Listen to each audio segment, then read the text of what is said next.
Hello. If this is working the way I think it's working, and the audience can tell me if it's not, I am joined with the one and only Professor Marandi.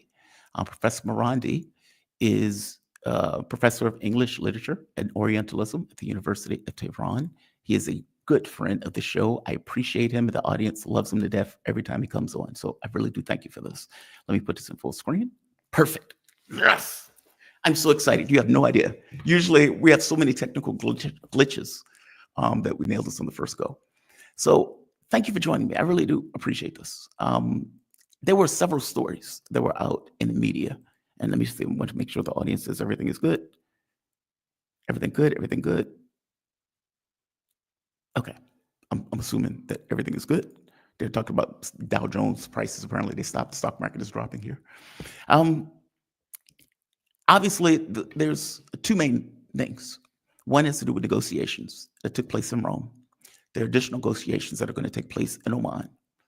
So there's that. There's also this side story that the New York Times was referring to, where the New York Times effectively said that Israel wanted to do attack. They didn't believe in the negotiations and effectively didn't want the negotiations, and instead had movie-like attack plans that were rather ludicrous, that even the most hardcore Zionists in the Trump administration was like, this looks like a bad idea, and it looks like the US is going to get drawn into a Middle Eastern war. Now, there have been some people, who I won't name, who talked about nuclear missiles. That wasn't in the Times story. That talked about a decimation attack that was going to prevent Iran from even responding. Again, the biggest issue that they were having was, we believe that Iran will respond and that it will be a catastrophe to the world if they do, and that the plans that Israel was coming up with were somewhat outlandish, and it was going to require far more American support than maybe America wanted to effectively invest in. So Trump effectively said, look, let's go in negotiations, and let's have these negotiations. I want to start there before I get into the other story that came out. Give me your take on that. I mean, so Witkoff went on Sean Hannity and said that the talks were about nuclear enrichment. This matched the foreign minister of Iran, who said it's about nuclear enrichment. Both at the time were saying 3% or whatever that number was. Then when Witkoff got a huge amount of pushback, he comes back in a tweet and says something different. Now, initially, him and Iran were saying the same thing. Now, Bloomberg also points out that Trump was trying to be realistic with his wants in these negotiations. So what is the Iranian point of view of this? I mean, this is what's being reported in the US media. What is Iran saying? What is the government saying? What are like the reports that are coming out in Tehran on these negotiations? Give me your thoughts. Well, there's a lot to unpack. And first, I'd like to thank you very much for inviting me again. But it's difficult to say what's going to happen. One thing that seems to be clear is that a lot of Trump's opponents, whether they're Republican or Democrat, they want the negotiations to fail. And I think the New York Times is reflective of that. I haven't seen John Kerry's article, but I think all of these, from what I've heard, it seems that he's trying to say that if Trump does a deal with Iran, if it's not really tough, then it's a weak deal. In other words, he's trying to push the negotiations into a dead end, because I think that they just want Trump to fail because of their animosity towards Trump, whether it ends in violence or bloodshed or military conflict or not. I think for them, the priority is Trump being humiliated. I really think they don't. Oh, good point. I mean, I think U.S. elites don't care about American interests, but I think that one of the objectives is to prevent any agreement. So the New York Times, for example, says that Iran's air defenses have all fallen, that Iran has no air defenses, which is absolute nonsense. But I think the article in the New York Times is basically trying to say that Trump can get a very good deal. The Iranians have no defenses. They're in a bad position. And so that pushes Trump and Witkoff towards a more aggressive Stand. position at the negotiating. Yeah. So my belief, and I guess the belief of some others, is that the Democrats and some of the Republicans want the negotiations to fail. Because Iran has said already that it's not going to negotiate its allies, it's not going to negotiate its military capabilities, and it's not going to mothball its nuclear program. Mm-hmm. And the JCPOA for Iran is not enough because the U.S. tore up the deal. It reimposed maximum pressure sanctions, did a lot of damage to the economy, and only as a result of that did Iran's nuclear program progress and advance and expand. So if they want Iran to go back to 2015, then they have to give the tens or hundreds of billions of dollars of damage that they've caused for Iran to do that, which they will never do. So that is, I think, that I believe is to be the case, that these people are afraid of a deal. They don't want Trump to succeed. Yeah. So the Democrats and the Republicans who are part of the establishment, and of course the Zionists and the neocons across the board, they want failure. That's one point. The second point is with regards to an attack on Iran. Any attack on Iran will fail. And I think that even the Americans have more or less admitted this when they spoke about Yemen. Yemen's defense capabilities, its underground facilities, are obviously inaccessible to the United States. We know that they've been bombing Yemen, and they failed to destroy their missile capabilities. Their drone capabilities are all untouched. And that's why they're bombing ports and slaughtering workers, and they're bombing markets, and they're bombing hospitals. The Americans are basically following the Israeli model. When they fail, they get their revenge on ordinary people, try to crush the morale of people, slaughter families in order to force government or leaderships, or in the case of Yemen, the government, to back down. But the United States has failed militarily in Yemen. And obviously that means that they will fail in Iran, because the underground facilities in Iran are much more extensive, much more spread out, and the weapon systems in Iran are much more sophisticated and much larger in number. So in Iran, you have probably roughly 300 underground cities for drones and missiles across the country. And the United States won't be able to destroy them. So if there is an attack by the United States, the response will be overwhelming. If the Israelis choose to attack Iran, they will fail unless the Americans help them. Last time they attacked Iran, where they had very limited success, it was mostly a failure. They had huge U.S. support. In other words, the Americans actually, in reality, it was the Americans that carried out the attack more than the Israelis. The Americans did the heavy lifting. So the Israeli regime can't carry out any attack on Iran without U.S. support. So if the Israelis do attack, that means that Trump will be giving some sort of logistical support, which has to be significant. If that happens, I think that they are giving the Iranians the opportunity of a lifetime to take revenge. Over the past few months, the Iranians, it's very clear that the Iranians have been doing they've been spending a lot of money on advancing their missile capabilities, their air defense capabilities, their drone capabilities. They're preparing, and I think they're prepared now.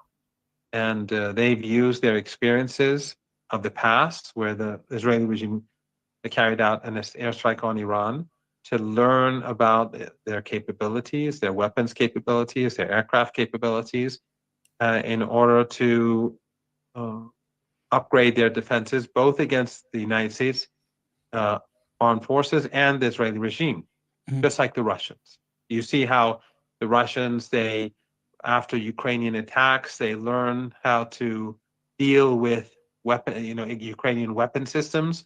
That's exactly what Iran has now done. The Israeli regime threw all it had. They used all they had, and the Iranians gained a great deal of information, and they are using that to prepare themselves against a potential attack from the United States or the Israeli regime. Any U.S. attack, by the way, would be very difficult for the Americans, because the regimes in the Persian Gulf obviously will not allow the Americans to use their air bases. So the Americans would either have to fly over Iraq and Syria, and that would have huge repercussions in Iraq and from Iran's allies in Iraq, the Iranian response aside, or they have to come all the way from Diego Garcia, which would be a long, long journey. And those B-2s and B-52s would be very vulnerable to Iranian air defense capabilities. So I don't know what's going to happen. I think it's far too early to be optimistic about the negotiations or pessimistic. Yeah. But I think probably the technical teams, the experts that are going to be meeting from the two sides on Wednesday, that will probably be an important meeting where we'll figure out what the Americans and what the Iranians, how far apart they are. And then the meeting between the Iranian Foreign Minister, Dr. Araghchi, and Witkoff on Saturday, I think probably we'll get a clearer idea of where things are going to go after Saturday. I think that will probably be the first sign of whether the talks are heading for troubled waters, or whether the United States is serious about solving the problem between the two countries. I would say that that report in the New York Times did make it clear that this would be a catastrophe. And I get the sense that the report, they point out that Tulsi Gabbard effectively gave analysis, and the analysis came down where everybody, like Hegseth, like people were hardcore Zionists who under normal circumstances seemed to be on board for some kind of war. All of them were effectively a no. They were like, yeah, we think the Israeli plan is going to fail, or that it will require so much American support. And so that was one of the things that kind of pushed the negotiations, where they didn't like the potential response or the potential for the catastrophe, in which case they thought, negotiate. Now the catch becomes, are the negotiations seriously from the Trump side, which is your point. Is Trump looking for a realistic outcome in these negotiations, or are these a stalking horse for an attack that may come anyway? And the reason why I say that is Trump has boxed himself in his language. Oh, if we don't get what we want, we're going to attack. If we don't do this, we're going to attack. Meaning it's either the negotiations or attack, because your language has effectively forced you into this box that you never needed to effectively get into. What are Iran red lines? Because from my understanding, that was the conversation that took place in Rome. What are the red lines for each side? What are Iran red lines in this case? Well, first, I should point out that the point that I made about the New York Times, I think, is important, and that is that they repeated this narrative that Iran has no air defense capabilities. They did. It's new, and that is utter. And I'm sure that they know this is not the case. I'm sure U.S. intelligence has told them that this is just a silly claim. I will tell you, and that in Iran media, you have to kind of accept that as a going rule when they're dealing with countries that they're in opposition to. Russia's running out of missiles. Russian soldiers are fighting with shovels. Exactly. Exactly. Yeah. So all of these are to complement policy towards that country. In other words, when they say Russia's running out of missiles, they're basically saying, sit tight, be firm, we're going to defeat the Russians. And we saw what happened ultimately. Yeah. And with regards to the Iranians, they're basically saying, look, the Iranians are defenseless. If they're defenseless, that means that an airstrike is doable. Mm-hmm. But in any case, the Iranian red lines, I think, have been declared on, multiple occasions, both in the past, but more recently. And as I said, Iran is not going to negotiate its regional allies. Contrary to what the West is saying, that Iran is weakened, its allies are weakened. Iran's allies in the region, if they're so weakened, the Americans and the Israelis shouldn't have such a sense of urgency. In Yemen, they failed utterly. In Lebanon and in Gaza, they've really achieved nothing. Murdering the Sayyid Hassan Nasrallah, his martyrdom, doesn't change the status of Hezbollah and the ability that it has to inflict major harm on the Israeli regime. Hezbollah is preparing itself for a new era of warfare. And Ansarullah in Yemen, it has shown that it is very capable of defending itself and carrying out offensive operations. And we have to always keep in mind that every missile or drone that the armed forces of Yemen fire at the United States or the Israelis is very costly, even if they're intercepted, because the missile systems that are being used make it costs like 100 times more for the United States to down a drone than it costs for Ansarullah to fire the drone. Right. But that aside, I think that the only thing that the Iranians are willing to negotiate would be elements of the nuclear program, and they would be willing to give assurances, which would be technical, that Iran's not moving towards a nuclear weapon. Mm-hmm. But if the Americans or the Europeans or anyone is expecting Iran to mothball its nuclear program, it's just not going to happen. It's just not going to. The Iranians won't, as I said earlier, Iran won't accept the nuclear program going back to 2015 either. That is simply not going to happen either.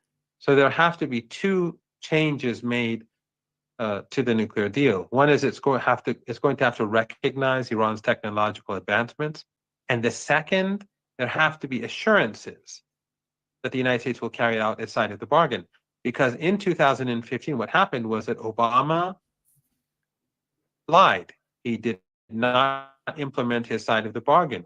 Only the Iranians implemented the deal, as the International Atomic Energy Agency admitted time after time after time in their different statements. And then, of course, Trump tore up the deal.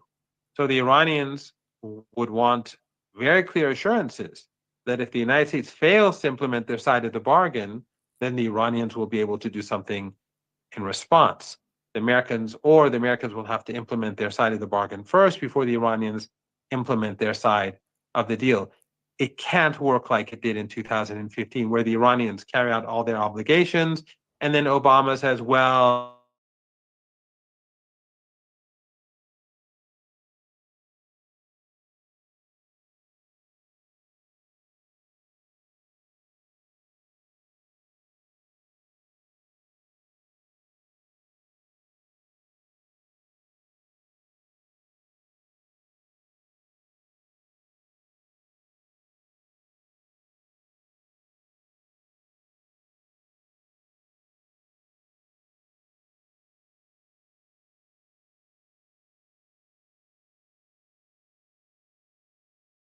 What's going on?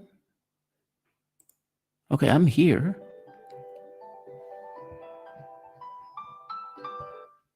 There we are. okay, I think We lost the connection. Did we get cut off? No, we're back. We're still on. It was just a connection loss. There might have been a screw up somewhere. Technical glitch. I'm sorry. Please keep going. Okay, so I don't know if you could hear me when I. Well, I heard you were saying that they didn't live up to their commitments, and you were going through a list: NAFTA, Minsk, effectively. Yeah. So like Lebanon, the ceasefire, they're a guarantor, but they allowed the Israelis to murder Lebanese civilians every day, or citizens every day.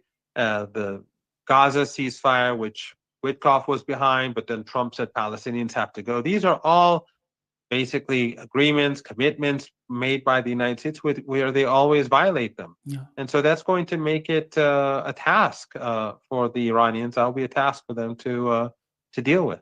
Two quick questions. Putin ratified the agreement between Iran and Russia today. Is he sending a message with that? I mean, it seems very conspicuous that they've, I'm not going to spit this up, but the timing of them A, ratifying it in their parliament, and B, him signing it on exactly the day after or a couple of days after the negotiations. Is Russia sending a message of support here that's somewhat muted, but at the same token, loud enough for people to hear it? Well, I don't know the norm in Russia, so I really can't comment about that. But the relationship between Iran and Russia has evolved tremendously after the war in Ukraine. Right. And the relationship with China has been evolving too, and it has been speeding up and it has been growing closer much more rapidly ever since it became clear that the Americans were going to push for a trade war. Right. So it's interesting how the Americans through Ukraine and how the Americans through the trade war have pushed Russia and China so much closer to each other, to Iran, and towards each other. In other words, these three countries, their relationships have been solidified and strengthened to a large degree by a catalyst called Washington. And I think that goes beyond these three countries. I think the same is true with the most of the world. The United States, through the trade war, they've antagonized so many different countries, and through their policies in general, and through the genocide in Gaza. Mm-hmm. So I think that today the United States is really the most isolated country around. That doesn't mean that that the Trump regime does not have strength and power to create great harm and to do great damage. But I think the fact that it has created so many antagonists, and that it has fueled so much mistrust across the world, that any aggressive behavior against any side will become increasingly costly for the United States. Last quick question. There were reports that Iranian officials and even other, basically reports that Israel did not want these negotiations and is effectively saying, look, we don't want to move past the deal phase of these negotiations, in which case they were planning an attack. Now, they were thinking a quote unquote limited attack that would require a smaller footprint from the United States. I mean, Iran has effectively said there will be a harsh and unwavering response if that takes place. Do you think that this is a pressure campaign by Trump and by Israel in saying stuff like this, almost like trying to push Iran into a deal? Or does Iran think they're bluffing in these taunts, if that case? And this will be the last question. Well, Israel is, I don't want to say it acts like a mad dog, because it really is a mad dog, yeah, like a mad dog, as we've seen in Gaza. Yeah. So that is one possibility. It could be both. It could be that they are making these threats to put pressure on Iran, but Iran's not going to shift its red lines because of any threats, because Iran knows that if there's an attack coming from the regime, that Iran already owes the regime a major strike, and if they try again, it's going to be the Iranian response will be very, very severe. Yeah. But any attack by the Israeli regime, by the way, will not only will the United States be involved, as I've said before, because without the United States they can't do anything, but Turkey, Jordan, Qatar, the Emirates, Bahrain, all of them will be involved, because their radar systems are being used by the United States. They've been used by the United States to help Israel during the two previous strikes that the Iranians carried out, and they were used to help the Israeli regime carry out their airstrike against Iran. So Erdogan and these countries in the Persian Gulf region, they've already been assisting Israel throughout this process. Forget the fact that Erdogan is sending cheap oil to fuel the genocide, and that the Emirates, they have normalized ties with the Israeli regime, and Qatar is helping the Americans bomb Yemen, and all that. All that aside, this network of air bases that the United States has been used and will be used in any attack on Iran. So all these regimes are complicit, more or less. But in any case, I have no doubt that if the Israeli regime carries out an attack, it will be the big loser. But what I think motivates the Israeli regime to attack is Netanyahu's precarious situation. The situation inside Israel is very bad. The divide is huge. The two sides in Israel have great hostility towards each other. There's even talk of civil war and violence. I saw that. And I think Netanyahu, all of these wars and all of these genocidal attacks are to keep the regime together and to keep him in power. And so an attack on Iran would be stupid and foolish, but it would be something that Netanyahu needs. So I don't rule it out. I think there's a possibility that there will be violence, but I think that the Americans or the Israelis, neither of them will have any success, no matter how things play out. From your mouth to God's ears, Professor, thank you for this. Professor Mohammed Marandi, he is Professor of English Literature and Orientalism at the University of Tehran. Thank you for this. I really do appreciate it. You be safe. Thank you, Jamal. Alrighty, See you bye-bye. soon. All right. That was Professor. I deeply appreciate him for joining me for this conversation. I hit him up yesterday and he said he would be open to joining me. Usually I cannot get this working on Skype because Iran doesn't typically allow StreamYards. So I'm not going to go into the technical details of how I got it to work. Needless to say, I got it to work. Again, shout out to Mama Thomas, who was my test case on this. It's like, hey, you have Skype. Nope. Could you pull up Skype for me and, check? Okay, let me try. Basically getting the details of work. So shout out to her. Once again, she is the unsung hero of the show in many respects. Working behind the scenes, working in front of the scenes. Like, good for her. I want to thank all of you. I have an interview later tonight. It's not later tonight, it's 3:00, but whatever. I believe it's at 4 p.m. I think it's 4 p.m. I need to check, on a show called Canadian Preppers. I do not know what I'm going into in this interview. I will tell you that in advance. It is a big show, the largest show I've been on. 1.2 million subs. So that's fantastic. Hopefully it's not hostile. He said he wanted to talk for 1 to 2 hours. I'm hoping that's more on the one side, especially after working all day. But we'll see. Hopefully it goes well. And hopefully it gives more exposure to this little engine that we have, this family that we have put together. So I want to thank all of you for joining me. I'm going to say like, share, and of course, subscribe. Greetings from Ontario, Canada, Professor Rocks, Anti-Propaganda. Marandi is good. This is his point of view. I am deeply concerned. I've spoken to several people from Iran. I don't want people dying from a unilateral attack from my country over nonsense that a genocidal state is coming up with, who has nuclear missiles. So I hope, I don't believe they're bluffing. I think Trump is serious. I think he's serious because he has a bunch of Zionists around him and he's boxed himself into the argument that he's decided to use. So no, I do not want, I would prefer negotiations to play out. I get the sense there may be sticking points. And I don't know how sticking those points are. Because Iran is saying in the media, here's the thing. When people talk about this stuff, they usually give a maximalist point of view when they're negotiating, with the idea that they whittle themselves to some kind of middle that is kind of unacceptable, but both can accept because they don't want to deal with the catastrophe of whatever comes out of it. If Iran was easy pickings in the way that some people think that it is, in the way they talk about, we just nukes and we'll have a decimation attack, and it would, okay.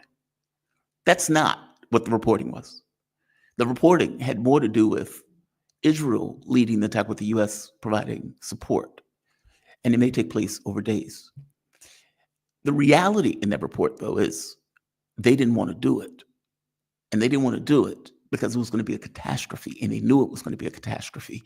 And their capabilities, air defense and everything else, may be somewhat unpredictable before going into the attack. So, if you have a response that sends oil through the roof, that kills thousands of Americans and may decimate Israel in the process, that you may destroy or kill a lot of Iranians, okay, that's a catastrophe. That's not success in any sense of the word. There's no way to spin that as a success. A lot of people are dying on both sides. The U.S. military is a formidable weapon. And no, they might not have necessarily been able to take out the Houthis in that sense.